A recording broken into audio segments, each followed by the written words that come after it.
Isang mapagpalang araw sa inyong lahat mga idol. Mervin Lastica Vlog from Luang Bayan, San Teodoro Oriental, Mindoro. At ngayon po pala mga idol ay andito tayo sa likod bahay namin. At pinagala-gala natin ang ating mga manok.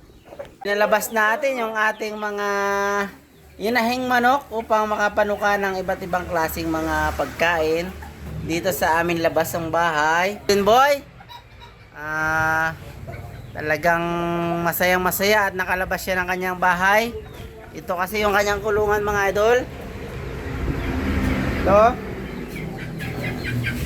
Ito po ang kulungan nila. Yan po mga idol. At paminsan-minsan po yung aking pinalalabas yan dito upang makapamasyal-masyal din naman sila at makakain ng mga kung ano-anong pagkain. Yan, tuwing hapon ko na lang siya kinukulong dito sa kanilang bahay.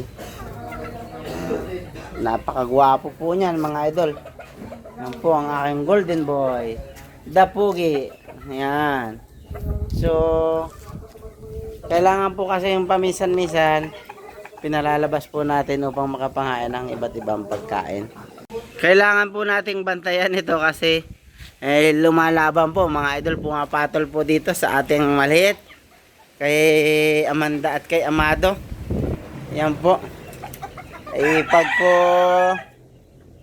pumalo yon dito sa kulungan ay nasisira po ang kanyang paa dahil po medyo matalas itong bakal, itong silmating. Kaya binabantayan ko habang sila ay nangangain dito sa labas.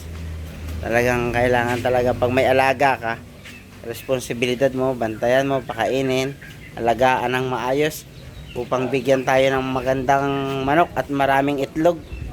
Ayun. Sa hanggang dito na lang po mga idol. Thank you for watching. See you for my next vlog.